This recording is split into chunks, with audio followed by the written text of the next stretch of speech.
Hello guys, yung 5 things that I can't live without. Siguro yung mga essentials. Yun lang kasi halos laman ng bag ko eh.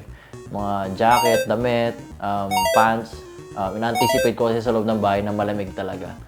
So, pero meron akong dalawang items dito na libangan ko ba dito pagka walang magawa. Bumuo ako ng kotse, yung kotse ni Paul Walker doon, Skyline. And yung libro ni Kobe, my idol, Mamba Mentality. Basahin niyo to guys. Ganito to.